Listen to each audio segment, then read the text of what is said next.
It started during our annual Halloween party for our local writing group. I had never met Becky in person. After the pandemic hit, we switched to Zoom, and we've been using it ever since.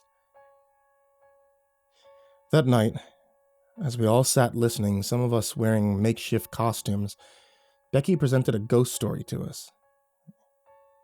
In the story, the protagonist, a girl that was about the same age as Becky, who I think was named Joan or Jane, was binge-watching shows on Netflix when she fell asleep on the couch, and when she woke up in the morning, she had this very real creeping sensation that during the night, someone had been standing above her and whispering softly over and over, "This is your fault." It wasn't your typical ghost story. There was a nuance to it. And my description just now doesn't give her writing the justice it deserves. And she was a great storyteller. There were always levels to her work that were hard to pin down. At the time, I didn't think it was real or anything, the story that is. I mean, it was one of many good stories that night, but Becky's writing was so good and her presentation so emotional that she made everything in her stories seem like it really happened. It felt really creepy as she told it. Like you didn't know if the girl was going crazy or if she was actually seeing ghosts or even maybe a real person. Honestly, I didn't know much about Becky. I mean, she might have been a new student in the area. We got new students all the time. I think she lived alone. At least her writing always hinted that she lived alone. Since she had joined the group, she had been presenting pieces of a story about a woman that was being stalked by this really weird guy at her college. We weren't sure if the story was a real experience from her life, and none of us ever asked. Although in some of the critiques, some of us would give her hints like, "Oh, if I was that girl, I would definitely call the cops." You know, things like that. Well, a couple weeks after the Halloween party, we met again in our usual night. In our group, we bring a couple of pages of our story that we had written over the previous week, and we read it out loud to the group for their opinion. Well, it was her turn, and she was reading the newest pages to her story. A story about the stalker. Becky was at her desk, and she was looking down, reading from the pages that she had printed out. I think her desk must have been facing the wall, because in the background of her unfurnished room, there was a door that opened to a dimly lit hall. She always must have kept the lights off or something, because we could only see her ghoulishly radiating face under the laptop's light. The rest of the room, and especially the hallway through the door, was completely covered in shadows. And that's when I first saw him. Becky gets very into the reading of her story, like changing pitch and tone, lowering and raising her voice for the different characters. Well, when she was in the middle of reading it out loud, we saw a tall man slowly walk down the hall. A very tall man, I should say.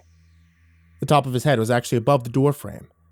And when the tall man got to Becky's door, he just stopped and stood there looking into the room.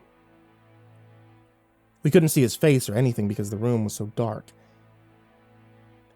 I don't know how to explain it, but it seemed like he was surprised to see Becky in the room. He stood there for a few minutes as Becky read her pages. And at this point in Becky's story, the protagonist had been receiving pictures from her stalker. He was sending her messages saying how beautiful she was and sending her pictures that he had taken of her. Ones in her class or riding her bike. And even one, which when Becky read it, there was a slight slip in her throat, like a high-pitched yelp, as though she was holding back a cry.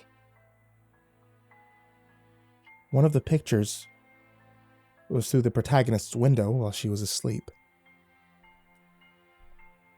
The tall, shadowed man in the hallway just stood there, listening. Then his hand kind of lifted, as if to wave, and I'm not sure if he was waving at us or to Becky, but he only stood there for a few seconds longer, and then he walked past Becky's door and out of frame. I didn't think about it much in the moment. When the story was done, we gave our critique, one by one, telling her how we felt about the story, which for Becky was always pleasant compliments and encouragement. Well, it was Sarah's turn, another girl in the group. She gave the customary platitudes that she always gives, and then, flippantly, she said something And she was always the catty one. She said something like, "Oh, Becky, I didn't know you had a boyfriend." Well, Becky kind of smiled, and she looked confused and leaned towards the screen like she didn't really hear what Sarah had said. So Sarah told Becky that she saw a man walk by down the hall. And then Sarah gave a smile and said, "He's tall, isn't he? What's his name?" And, well, Becky's face suddenly changed. I remember it vividly. I mean, even now. That change of her unnaturally lit face, bordered by the darkness of the room. Her face went from a pleasant kind of smile and then slowly dropped away, and there was this look of confused fear and anger. Becky turned quickly to look back towards the door, jarring the desk when she did. And the laptop shook a little, and then she looked back to the camera and tucked her hair behind her ear nervously and said, "That's not funny, Sarah." Sarah kind of laughed, confused, I think, and she said, what do you mean?" I never liked confrontation, so I spoke up quickly. "I saw him too," I said. "In your hallway. He was walking down your hallway as you were reading." Becky seemed really upset, and it was quite awkward for a few seconds, and then she kept looking behind her. She even got up and walked to the door and looked sheepishly down the hall both ways. Then she slammed the door shut, came back and said that she lived alone, and asked us again if we were sure we saw someone. The strange thing is, not everyone saw it, or maybe they just didn't notice it. I mean, to me, I couldn't understand how others couldn't have seen it. I mean, he was huge. I definitely saw him, at least, and apparently so did Sarah.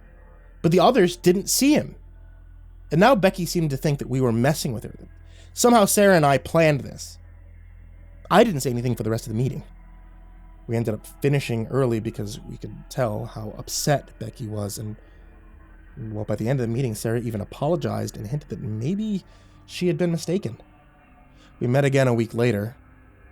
We weren't sure if Becky would join us, but she showed up a few minutes late, and she looked really tired.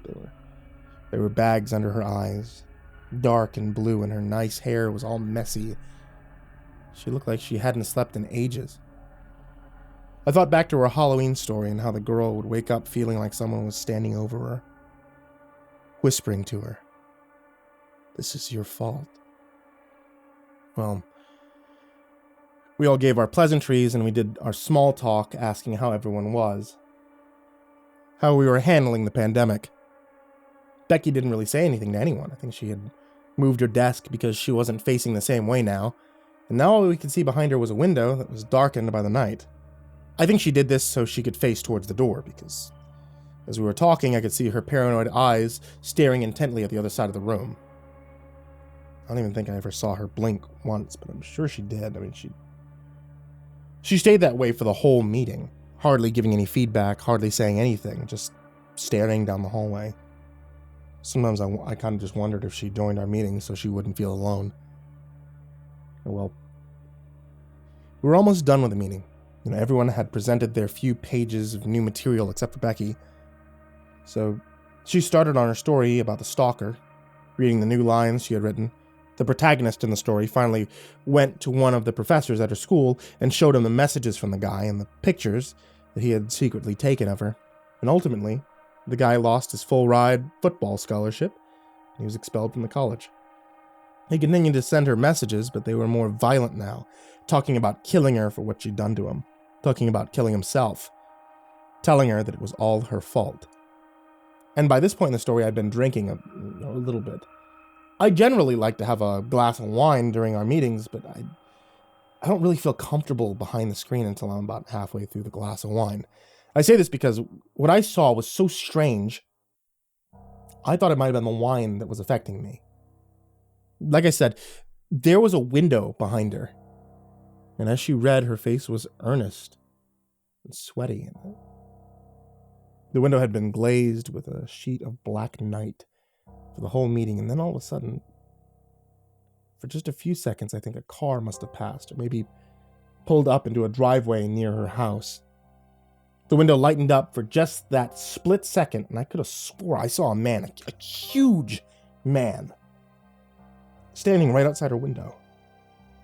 I mean, he couldn't have been more than a foot or two from the back of her. I leaned forward quickly to see if I was actually seeing what I thought I saw. but the light was gone and the window was dark again. I quickly looked at the other faces on the screen, and no one seemed to be reacting. I mean, if they'd seen it too, I knew I would have noticed it in their faces because it was downright one of the creepiest things I had ever seen. But someone was smiling and nodding and acting like they were listening while their little eyes twitched and zigzagged to whatever they were reading in the internet. I didn't know what to do. I was scared to say something. You know?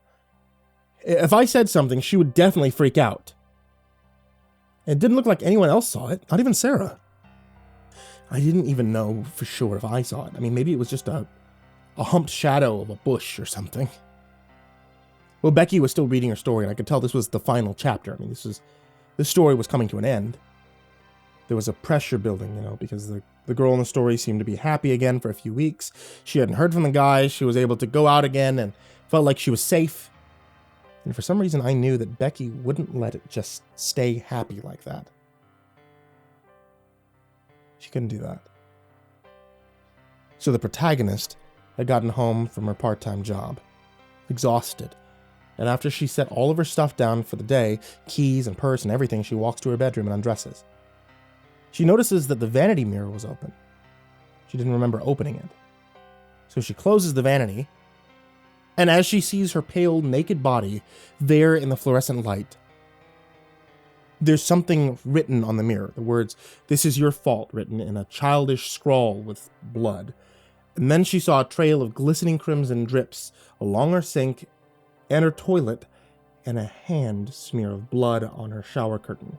She put her hand to her mouth to hold in a scream, and then she stepped softly to the shower curtain and slid it open slowly, the metal rings of the curtain scraping along the bar. But just before Becky finished the sentence, she broke down crying. And everyone in the group was silent for a few seconds, and I felt like I had to say something. I had to tell her what I saw, so I unmuted my mic and I leaned forward and said, "Becky, listen to me." And I remember her looking at the computer, and she must have been looking at my screen for just a second before there was this loud crashing sound, and shards of glass rained down, and a massive hand reached through the window and grabbed her roughly by the hair, and for a split second I saw her eyes bulge in terror and a horrifying scream escape her mouth before she was dragged like a rag doll through the gaping black hole of the shattered window and out into the silent night.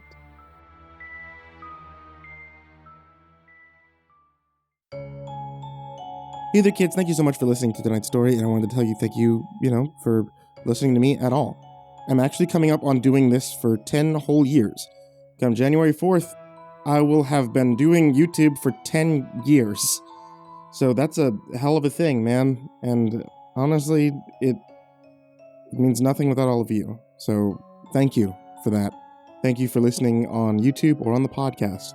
I also want to give a very big thank you shout out to all of you guys out there on Patreon. If you guys want to check out patreon.com/MrCreepyPasta, you're able to support the show, support me, support my cats, support, being cool folks out there, like people like these. Jordan Alexander Sanchez, Mr. Thud, Ken Lando Higuchi, Chompski, Bobby Karman, Nico Kaeo, Tristain Pelton, Chance Burnett, Diana Kraus, Raven Hart, 1-800-Nightmare, King Hades F13, Unknown Nobody, Joshua Mcmeekin, Michael Scharbrough, Kazan, ThisIsMyRealNameNoShit, Jason VB Wilson, InfernalOne, Lilwulfgaming, JimboTheHutt, Caspian, Jordan Nells, Hades' nephew, Jordan Wayne Deckard, Bradley Leipe, and Charron, AcidSystem, Mike Bullock, Prozac and Pancake Appreciation Society, Brian Arce, Cryptic Nightmares, Brianna Wright, Someone You Love, S-Man, Kiri the Sloth, Thomas Burgett, Liam Newman, Sky Harbor, Caleb Dougal, Nina Smith, Rafael Rodriguez, The Ginger Bros, Aaron Stormcrow, Daniel Polson, and Corey Kenshin. Thank you guys so much for your support on Patreon. I really can't thank you enough. And everybody who's down there in the description, thank you guys so much as well. And everybody who's not on either of those tiers, who just have $1 on Patreon, I can't thank you guys, for making these past 10 years incredible. This entire time I've ever spent on YouTube, on podcasting, everything amazing. And all of you who are at home listening, thank you guys so much for listening. I hope you all have a wonderful, happy holidays and sweet dreams.